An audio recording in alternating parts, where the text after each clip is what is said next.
Keeper Thossarin moved through the nursery ward with practiced silence, his three-toed feet barely making a sound on the polished floor. The Velkar diplomatic station housed 15 young cubs from various species, all children of ambassadors and trade representatives. His job was simple: keep them safe, keep them fed, and keep them from causing interstellar incidents. Today, something was wrong. Little Mira, the human cub, sat in the corner of the common area with her arms crossed and her lower lip pushed out. Her dark eyes were puffy, and she refused to look at anyone. At 6 years old, she was the youngest resident in the nursery, and normally the loudest. Her silence worried Thossarin more than any tantrum could. "Young one," he said gently, lowering his bulk to her level. "What troubles you?" Mira shook her head, her brown hair swinging. "They took them." "Took what, little human?" "My goggles. Papa gave them to me before he left for the treaty talks. He said they'd keep me safe." Her voice cracked. "Kree and Voss and Pym took them and hid them somewhere." Thossarin's crest flattened in annoyance. The 3 Zix cubs again. They were 8, 9, and 10 respectively, and they viewed the smaller species as inferior. Their parents served in the Zix military fleet, and the cubs had absorbed every drop of their parents' arrogance. "I will speak with them," Thossarin promised. "No!" Mira grabbed his arm with both small hands. "Please don't. They'll just be meaner. I can find them myself." Thossarin wanted to argue, but something in the human cub's expression stopped him. Humans were strange. They were soft, weak, short-lived creatures who had somehow clawed their way to the stars through nothing but stubbornness and innovation. Their young were even more fragile than the adults, requiring years of protection before reaching maturity. Yet they possessed something that made them dangerous to underestimate. "Very well," he said slowly, "but come to me if you need help." Mira nodded and wiped her eyes with her sleeve. For the next 3 cycles, Thossarin watched the small human search.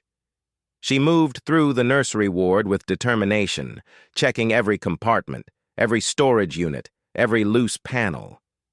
The Zix cubs watched her efforts with amusement, their forked tongues flicking out in what passed for their species' laughter.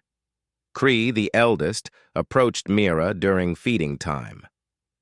"Still looking, Softskin? Maybe your precious goggles don't want to be found."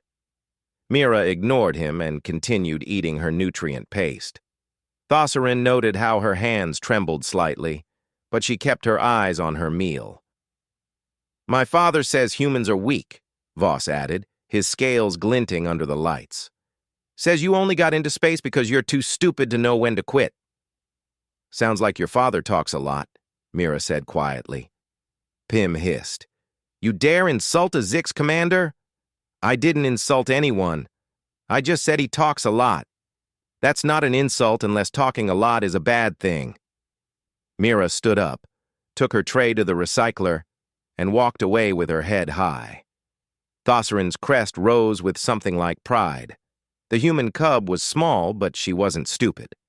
On the 4th cycle, Thossarin woke to an alarm in the environmental systems. Nothing critical, just a ventilation panel that had been opened in the recreation area. He found Mira emerging from the duct, covered in dust and oil, with a triumphant grin on her face. "Found them," she announced, holding up a pair of strange eyepieces. The goggles were unlike anything Thossarin had seen.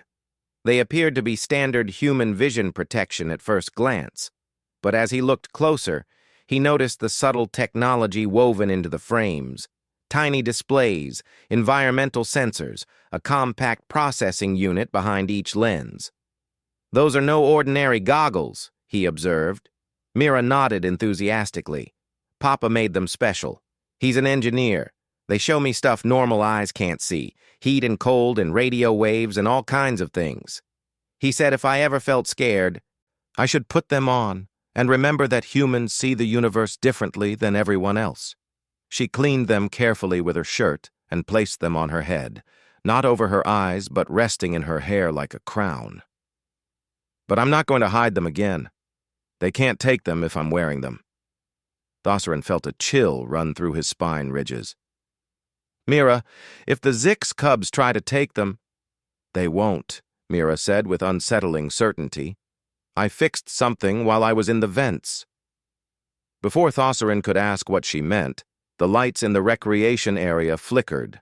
Then the gravity plating stuttered for just a moment. Then the temperature dropped by exactly 3 degrees. Mira, what did you do? The human cub smiled innocently.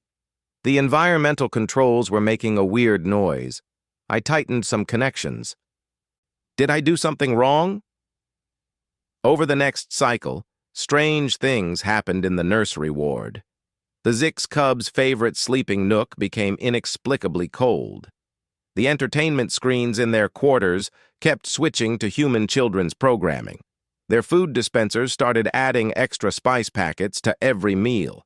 Nothing dangerous, nothing that violated any rules, just annoying inconveniences that happened with frustrating regularity. Cree accused Mira directly. You're doing this somehow, soft skin? Mira looked up from her drawing tablet. Doing what? I'm just sitting here. The systems keep malfunctioning. Maybe you should report it to Keeper Thossarin. He's really good at fixing things. The Zix cub's scales flushed with anger, but he couldn't prove anything. Thossarin said nothing because he couldn't prove anything either, though he had his suspicions. During her search through the ventilation system, Mira had accessed maintenance panels that controlled every system in the nursery ward. Humans might be physically weak, but their understanding of technology was profound. On the 7th cycle, Thossarin found Mira in the observation lounge, her goggles on her face this time, studying the star field beyond the station. She looked small and alone against the vastness of space. Do you miss your father? He asked, sitting beside her. Every day, she admitted. But he's doing important work, making sure species talk instead of fight. He says that's what humans are good at, finding ways to fix things and bring people together. Thossarin thought about the past week. About the human cub who had been bullied but had never once asked him to punish her tormentors, who had solved her own problems with cleverness instead of violence, who had turned minor inconveniences into a lesson about consequences. You remind me of your father, he said. That night cycle, Thossarin was awakened by strange sounds from the nursery wing. He rushed toward the source, expecting to find an emergency. Instead, he found something that stopped him in his tracks. The Zix cubs, Cree, Voss, and Pim, were curled up together in an unusual formation. They had created a nest of blankets in the common area, which was odd enough, but at the center of their protective circle, resting on a cushion like a precious treasure, were Mira's goggles. And the 3 Zix cubs were sound asleep, their breathing synchronized, their scales dim in rest mode. Thossarin stood frozen, trying to understand what he was seeing. Then he noticed Mira peeking around the doorframe, watching the scene with wide eyes.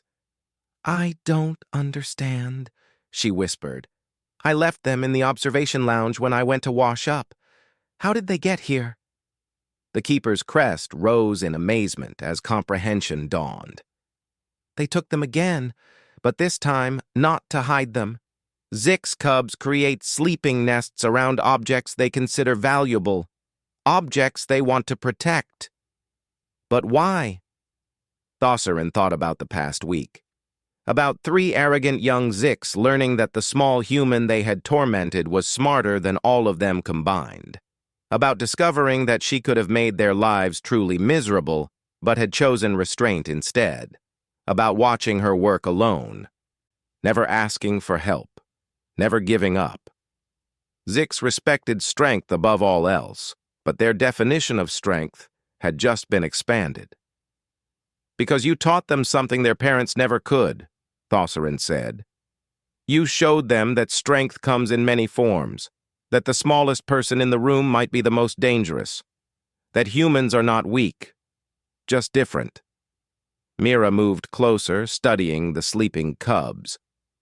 Should I take my goggles back? In the morning. For now, let them keep guard. It's their way of apologizing. As they watched, Pym shifted in his sleep and draped a protective claw over the goggles. Voss murmured something in the Zix language, a word that meant treasure or precious thing. Kree's scales flickered with the colors of contentment. Mira smiled, and in that moment, Thossarin saw the future of the galaxy. Saw a universe where humans continued to surprise everyone who underestimated them, where a 6-year-old girl with goggles and determination could change the minds of those who thought themselves superior. "Keeper Thossarin?" Mira asked quietly. "Yes, young one. Can I draw a picture of this?